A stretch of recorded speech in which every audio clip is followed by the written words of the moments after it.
आज सबको प्रभु यीशु के नाम में मेरा अभिवंदन। आज हम कुलुस्सियों के नाम पौलुस प्रेरित की उस पत्री को का एक स्टडी करने जा रहे हैं। तो ये पौलुस ने काफ़ी पत्र लिखे थे उनके टाइम में, जो आज हमारे नए नियम में हमें हैं। और ये काफ़ी ये जो लेख हैं वो आजकल हमें बहुत उल्लास देते हैं, हमारे हृदय में बहुत आशा आती है ये सब पढ़ के। और पवित्र आत्मा इन लेखों के द्वारा हमसे बात करते हैं। उसी समय में भी जब 2000 साल पहले जब कलीसिया एक छोटी सी कलीसिया थी, परमेश्वर प्रभु यीशु के मरण के बिल्कुल उसी टाइम के बाद छोटे छोटे कलीसियाएँ हर जगह फैल रही थी। ज़्यादातर जो लोग थे वो यहूदी धर्म में से निकल के इसमें आ रहे थे। वो यहूदी थे जो विश्वास कर रहे थे कि यीशु ख्रिस्त ही वो मसीह है जिस पर उनको विश्वास करना था, जो उनको प्रतिज्ञा किया गया था समय से पहले, वो उसका पूर्ण हुआ था यीशु मसीह में। तो उन्होंने विश्वास करके ये प्रभु यीशु को ग्रहण किया था। उन्होंने ये कलीसियाँ बनाए थे हर जगह। उस समय इज़राइल के नज़दीक और दूर दूर ये छोटी छोटी कलीसियाँ थी। उन समय में ऐसे बड़ी कलीसियाँ नहीं थी, बड़े चर्चेस नहीं थे जिस तरह आजकल होते हैं। लेकिन पवित्र आत्मा, वो अपोस्तल जो लोग थे, पौलुस और पत्रोस और याकूब, उन सब के द्वारा, उनके लेखों के द्वारा इन छोटे कलीसियाओं में परमेश्वर का वचन पहुंचा रहा था। और आज भी उसी तरीके से हमारे हृदयों में परमेश्वर अभी भी बात करता है इन लेखों के द्वारा, ये नए नियम के द्वारा। तो ये कलीसियों का जो लेख था, पौलुस ये लेख कलीसियों को लिख रहा था, लेकिन वो रोम से भेज रहा था। पौलुस, इतिहास हमें कहता है कि पौलुस रोम में एक कैद में थे। उनको उनके विश्वास के कारण कैद में डाला गया था। और उस कैदागृह में से उन्होंने ये 4 लेख लिखे थे, जो हैं उनके इफिसियंस के लेख, कुलुस्सियों के नाम लेख, तीमुथियुस के नाम लेख और फिलेमोन के नाम लेख। ये चारों लेखों के द्वारा उन्होंने उन छोटे छोटे कलीसियों में लोगों को उत्साहित करने का कोशिश कर रहे थे। तो ये कुलुस्सियों का लेख क्यों लिखा गया था? पौलुस ये कुलुस्से नाम शहर में कभी गए नहीं थे, लेकिन उन्होंने ये लेख इसलिए लिखा था कि उन्होंने सुना कि रोम में बैठे उन्होंने सुना कि यहाँ पे काफ़ी गलत शिक्षाएं आ रही थी। और ये गलत शिक्षाएं क्या थी? आज के समान उस समय में भी गलत शिक्षाएं काफ़ी थी। हम सोचते हैं कि प्रभु यीशु के समय में और बिल्कुल उनके मरने के बाद बहुत अच्छा था, कोई गलत शिक्षाएं नहीं थी। आज देखो इतने गलत शिक्षाएं हैं, जितने उतने थे आज, जितने आज है उतने उस समय में ही थे। और शैतान, आपको मालूम है, जितना गलत शिक्षाएं उस समय देना चाहता था आज भी देता है। और इसीलिए परमेश्वर हमें गलत शिक्षाओं से कैसे प्रोटेक्ट करता है, कैसे सावधान करता है? अपने वचन के द्वारा और अपने आत्मा के द्वारा। तो उन पौलुस ने ये वचन लिखा कुलुस्सियों लोगों को कि एक गलत शिक्षा वहाँ पे फैल रही थी। वो अंग्रेजी में उसको कहते हैं नॉस्टिसिज्म। नॉस्टिसिज्म का अर्थ बहुत, ये गलत शिक्षा बहुत विस्तार में नहीं बोलना चाहता क्योंकि उसमें बहुत गहराई में बहुत चीज़ें हैं, लेकिन उसका एक प्रधान शिक्षा ये थी, गलत शिक्षा ये थी कि यीशु मसीह केवल एक मनुष्य था और उसके जीते हुए समय इस दुनिया में वो परमेश्वर के लिए एक पात्र समान था, एक बर्तन के समान था, एक घड़े के समान था। लेकिन वो परमेश्वर पूरा नहीं था, वो एक मनुष्य था जिसके अंदर परमेश्वर आ चुका था। और इसके कारण जो क्रूस पे जो मरा, वो परमेश्वर नहीं था, वो मरा था मनुष्य यीशु मसीह। तो इस गलत शिक्षाएं का काफ़ी प्रॉब्लम्स तो हैं, हमें मालूम है, क्योंकि अगर यीशु मसीह पूर्ण मनुष्य और पूर्ण परमेश्वर नहीं थे तो उनका बलिदान, उनका लहू, उनका जीवन, उनका मरण, इन सब से कोई फायदा नहीं होता। बहुत सारे लोग बहुत सारे पवित्र लोग मर चुके हैं, बहुत सारे पवित्र लोग जिए हैं, और उससे हमारे ज़िंदगियों में कोई फ़र्क नहीं पड़ता। लेकिन अगर परमेश्वर अपने पुत्र के सम्मान में पवित्र होके, निष्कलंक होके, पापों के हीन होते हुए इस संसार में आके अगर बलिदान बना, और उसके लहू से अगर उसके लहू से अगर हमारा बलि हुआ, हमारे पापों का उद्धार हुआ, तो ही हमें मुक्ति मिलता है। तो ये गलत शिक्षा ये थी कि यीशु मसीह केवल मनुष्य था जिसमें परमेश्वर थोड़े समय के लिए आके बसा, और पौलुस ये गलत शिक्षा के बारे में बोलने के लिए ही उन्होंने ये लेख लिखा था। तो अभी हम ये लेख देखेंगे और हम पढ़ेंगे इसमें से थोड़े से जो आयत हैं। मैं पूरे नहीं पढ़ूंगा क्योंकि समय की कमी के लिए, लेकिन थोड़े से हम आयत देखेंगे जो हम इस पे आज गौर से देखना चाहते हैं। तो कुलुस्सियों के पहला अध्याय कहता है कि पौलुस जो परमेश्वर की इच्छानुसार यीशु मसीह का प्रेरित है, उसकी तथा हमारे तिमोथियुस की ओर से मसीह में स्थित कुलुस्से में रहने वाले विश्वासी भाइयों और संतों के नाम, हमारे परम पिता परमेश्वर की ओर से तुम्हें अनुग्रह और शांति मिले। क्या कहता है? मसीह में स्थित कुलुस्से में रहने वाले विश्वासी भाइयों और संतों के नाम, हमारे परम पिता परमेश्वर की ओर से तुम्हें अनुग्रह और शांति मिले। ये जो शब्द अनुग्रह है, ये नया नियम में मिलने वाला एक शब्द है। ये पुराने नियम में ज़्यादा दिखाई नहीं देता। ये अनुग्रह का वचन जो है, जो यूनानी भाषा में जो नया नियम, जैसे आप जानते हैं अंग्रेज़ी में और हिंदी में या कोई और भाषा में नहीं लिखा गया था, ये उस समय में यूनानी भाषा में लिखा गया था। और यूनानी भाषा में अनुग्रह को जो वचन था उसको कहते हैं कारिस। कारिस का मतलब है, जिससे आज का अंग्रेजी में वचन आता है कैरिस्मेटिक। कारिस का जो यूनानी में वचन है उसका मतलब है ये एक ऐसा आशीष जिसके कोई हम योग्य ना हो, एक आशीष, एक भेंट जिसके हम योग्य ना हो, उसको कारिस कहते हैं। तो उसका मतलब क्या है? ये जो वर्ड है अंग्रेजी में कहते हैं ग्रेस। ये ब्लेसिंग नहीं है, ये एक आशीष नहीं है, ये एक अनुग्रह है। ये एक ऐसी चीज है, एक भेंट है जो हमें मिला है जिसके हम बिल्कुल योग्य नहीं थे, बिल्कुल योग्य नहीं थे। और वो कैसा है, वो भेंट क्या है? तो ये भेंट ये अनुग्रह का मतलब क्या है? ये नया नियम का एक बहुत ही इंपॉर्टेंट वचन है, और ये उस पे समझने के, ये अनुग्रह के वचन को समझने के लिए हमें पवित्र आत्मा पे ही निर्भर करना पड़ता है, और वो पवित्र आत्मा ही हमें बता सकते हैं कि अनुग्रह क्या है। क्योंकि ये अनुग्रह एक शिक्षा नहीं है, एक नियम नहीं है, एक धर्म नहीं है, एक डॉक्टर नहीं है, एक ऐसी कुछ नया संदेश नहीं है। अनुग्रह एक यीशु मसीह का ही नाम है। ग्रेस इज अ पर्सन, और उस ग्रेस इज अ पर्सन, और उस पर्सन का नाम है जीसस क्राइस्ट, यीशु मसीह। यीशु मसीह है अनुग्रह हमारी जिंदगी में। अनुग्रह क्या है? उन्होंने क्या किया हमारे लिए? उन्होंने अनुग्रह ये हमारे लिए किया कि जब हम पापी थे, उन्होंने हमें पापों से हमें क्षमा दिया। जब हम दोषी थे, उन्होंने अपने बलिदान से क्या किया? हमें निर्दोष बनाया। जब हम शैतान के अधिकार में थे, अधीन थे, तो उन्होंने क्या किया? हमें स्वतंत्रता दिया, हमेशा के लिए। और क्या किया उन्होंने?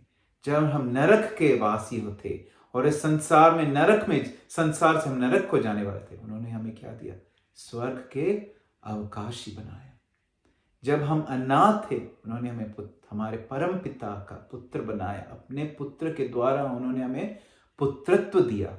ये सब है अनुग्रह। और ये अनुग्रह ही हमें आज कैसे मिलता है? कोई शिक्षा को प्राप्त करके नहीं, कोई पूजा पाठ करके नहीं, कोई नियमों को रख के नहीं है।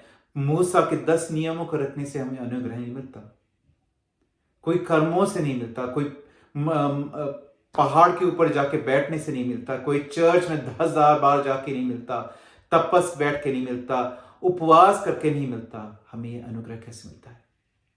एक भेंट कैसे मिलता है किसी को? एक भेंट मिलता है जब हम उसे स्वीकार करते हैं। वो भेंट हम यीशु मसीह और उसका जीवन है, और उस जीवन को जब हम समेट लेते हैं, स्वीकार करते हैं परमेश्वर यीशु मसीह, तू मेरा पिता, तू मेरा स्वतंत्रता है, तू मेरे पापों की मोक्ष है, तू मेरा परमेश्वर है, तू मेरा प्रभु है, तू मेरे अंदर आ चुका है, तूने मेरे अपने पापों से मुक्ति दी है, तूने मुझे जीवन दिया है, तूने मेरे अपने पुराने जिंदगी से बचा दिया, तूने मुझे नरक से बचा दिया, तूने मुझे शैतानी शक्ति से बचा दिया, तूने मेरे अंधकार को शांति और रोशनी दे दिया। परमेश्वर यीशु, तू मेरा बन चुका है। तब हम उस अभिषेक और उस अनुग्रह को प्राप्त करते हैं। और वो अभिषेक अनुग्रह कौन है? परमेश्वर यीशु, जो हमारे जिंदगियों में आके बस जाता है और कहता है मैं तुम्हारे साथ और तुम मेरे साथ। ये जिंदगी हमेशा हमेशा के लिए, इस छोटे से पृथ्वी पर जीने, संसार पे जीने वाले जिंदगी नहीं, हमेशा की जिंदगी हमें यीशु मसीह के द्वारा मिलता है। यीशु मसीह ने कहा मैं जीवन और बहुतायत का जीवन देने के लिए आया हूं, और वो है बहुतायत का जीवन जो हमें आज यीशु मसीह के द्वारा मिलता है। वो परमेश्वर है जो मनुष्य बन चुका, तो उसके कारण उसने हमें पिता परमेश्वर के आगे जाके हमें एक भेंट के समान पर पिता परमेश्वर को कहा ये तेरे बच्चे हैं, उनका उद्धार मैंने अपने जीवन से, अपने मरण से करके तेरे लिए लेके आया हूं परमेश्वर, पिता परमेश्वर, ताकि ये बच्चे तेरे हमेशा हमेशा के हो। और हमसे क्या कहता है? एक पिता परमेश्वर जिसने स्वर्ग और भूमि और भूमंडल और हर चीज बनाया, वो पिता परमेश्वर मेरा पिता और तुम्हारा पिता भी होगा हमसे। क्यों? क्योंकि मैंने तुम्हारे पापों, तुम्हारा पुराना जिंदगी, हर चीज मिटा दिया उस क्रूस पे। अपने लहू के द्वारा तुम्हें पापों से मुक्ति दे दिया है। तुम्हारे पाप रहित जिंदगी से तुम्हें मुक्ति मिल चुका है। मेरी धार्मिकता, मेरी नीति अभी तुम्हारी है, मेरा जीवन अभी तुम्हारा जीवन है, और तुम मेरे साथ, और क्योंकि मैं अपना पिता को पिता बुला सकता हूं, अभी तुम भी मेरे पिता को पिता बुला सकते हो। इसीलिए गलातियों के लेख में पौलुस कहता है उस परमेश्वर ने अपने पुत्र की आत्मा हमारे हृदय में डाल दिया है, उंडेल दिया है, ताकि हम भी कह सकें अब्बा पिता। हम भी कह सके अब्बा पिता। हम पहले नहीं बोल सकते थे, हम पहले नहीं बोल सकते थे। एक पिता परमेश्वर इतना दूर और हम दूर, वो हमारा पिता नहीं था, वो परमेश्वर था। वो क्रोधी परमेश्वर हमें लगता था, दंड देने वाला परमेश्वर था, पवित्र तो था, लेकिन उसके नियमों को कौन पालन रख सकता है? कौन सा मनुष्य पालन कर सकता है? कोई नहीं कर सकता। वो दूर था परमेश्वर। आज क्या हो गया? अपने पुत्र के द्वारा वो हमारे अंदर जी चुका है, और हम उस पुत्र के आत्मा के द्वारा उसको पिता कह सकते हैं। ये है अभिषेक, ये है ग्रेस, और ये ग्रेस और ये अभिषेक और ये अनुग्रह हमें कैसे मिलता है? स्वीकार करने से, विश्वास करने से। हम विश्वास के द्वारा पिता यीशु मसीह को उस क्रूस पर देख के कहते हैं यीशु तू मेरे लिए मरा, तू संसार में हर बंदे के लिए मरा, हर मनुष्य के लिए मरा यीशु, पर तू सबसे ज्यादा मेरे लिए मरा। तूने मुझे देखा, संसार के आरंभ से पहले तूने देखा कि मैं तेरे बिना जीऊंगा, कि मैं अंधकार में आऊंगा, और मैं तेरे बिना अंधकार में ही रहूंगा हमेशा हमेशा के लिए। आदि और अंत तक मैं अंधकार में रहूंगा, नरक में रहूंगा, शैतान के अधीन रहूंगा। और तूने प्यार किया मुझसे परमेश्वर, तूने प्यार किया और तूने कहा मैं तेरे लिए आऊंगा, मैं तेरे को बचाऊंगा, मैं तेरे को अपना बनाऊंगा, ताकि हमेशा हमेशा के लिए तू मेरे साथ रहे। ये है अनुग्रह। और परमेश्वर के लहू से, उसके पुत्र के लहू से आज हम नीतिमान और धार्मिक ठहराए जाते हैं परमेश्वर के समान। कितना भी हम आपका मुक्ति के लिए हम प्रार्थना करें, आंसू बहाए, गंगा में जाके डूबे, कहीं और उपवास करें, किसी से चीजों से कभी हमारे पापों की क्षमा नहीं हो सकती। पापों की क्षमा के लिए पवित्र पाप रहित पुत्र यीशु मसीह को मरना था, और उस बलिदान के द्वारा ही केवल हमें पापों से मुक्ति और पापों के दंड से मुक्ति और पापों के बोझ से मुक्ति मिलती है। इसीलिए पौलुस कहता है 9 आयत में, इस पहले अध्याय के इस कहते हैं, इसलिए जिस दिन से हमने इसके बारे में सुना है, हमने भी तुम्हारे लिए प्रार्थना करना और ये विनती करना नहीं छोड़ा, प्रभु का अभिमत तुम्हें ज्ञात हो, सब प्रकार की समझ बूझ जो आत्मा देता है, और तुम बुद्धि प्राप्त करो, ताकि वैसे जी सको जैसे प्रभु को साजे। हर प्रकार से तुम प्रभु को सदा प्रसन्न करो, तुम्हारे सब सत्कर्म सतत सफलता पाए, तुम्हारे जीवन से सत्कर्मों से फल लगे। तो क्या कह रहा है?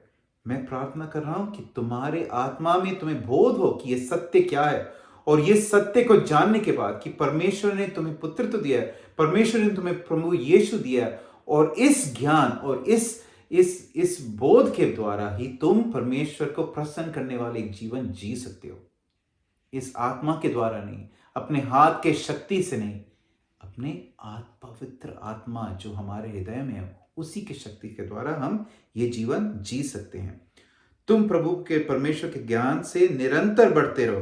परमेश्वर के ज्ञान फिर से मन की ज्ञान नहीं है, सेरेब्रल ज्ञान नहीं है, पुस्तक पढ़ के ज्ञान नहीं है, किसी पेड़ के नीचे बैठ के उपवास करने से वो ज्ञान नहीं मिलता।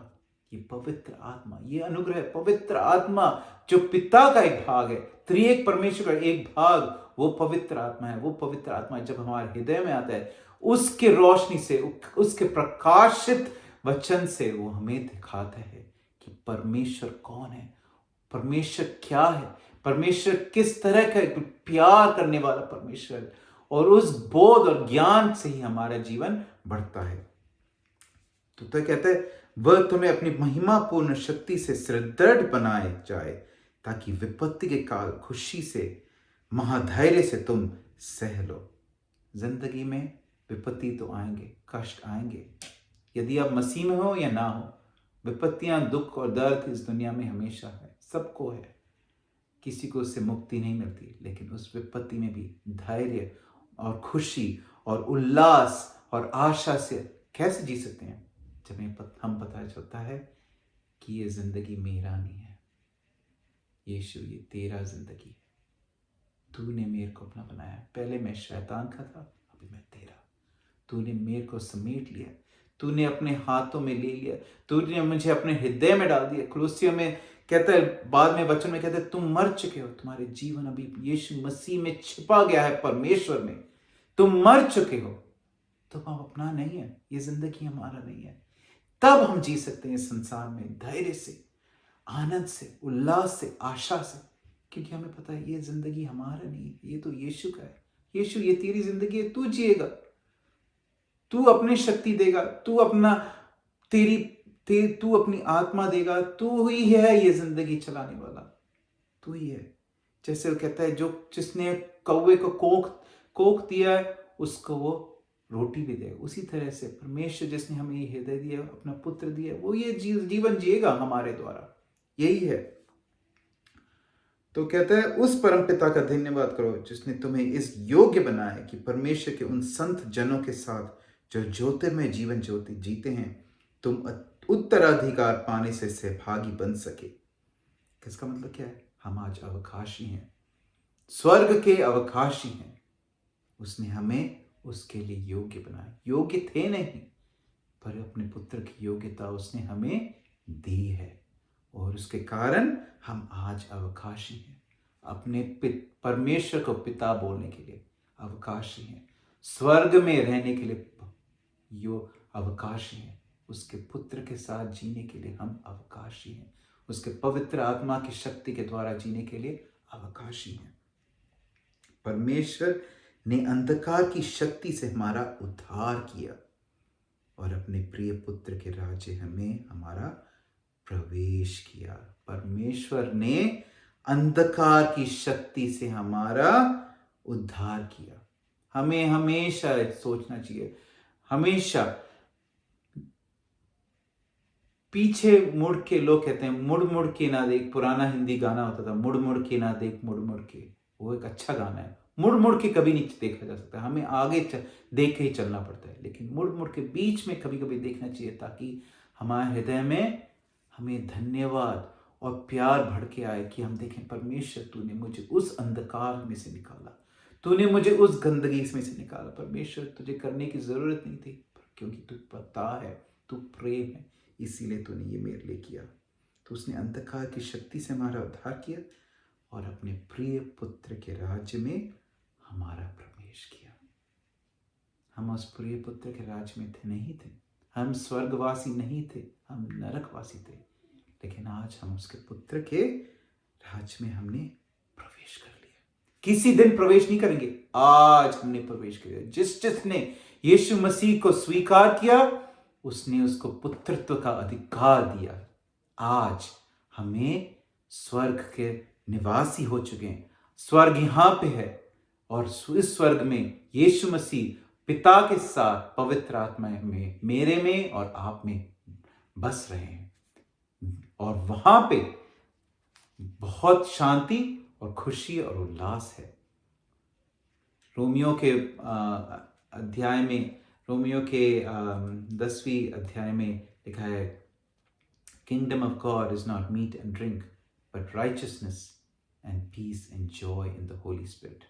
प्रभु का साम्राज्य रोटी और ये चीज़ों में नहीं है, लेकिन क्या है प्रभु का साम्राज्य? क्या है? नीति और शांति, और शांति और नीति और धन्यवाद है उस परमेश्वर के साम्राज्य में। और उस साम्राज्य में मैं और आप आज हैं, क्योंकि यीशु मसीह ने हमें उसमें अंदर लेके आए हैं, अपने शरीर के द्वारा, अपने लहू के द्वारा। हम परमेश्वर के धन्यवाद और स्तुति करें इसके लिए। धन्यवाद।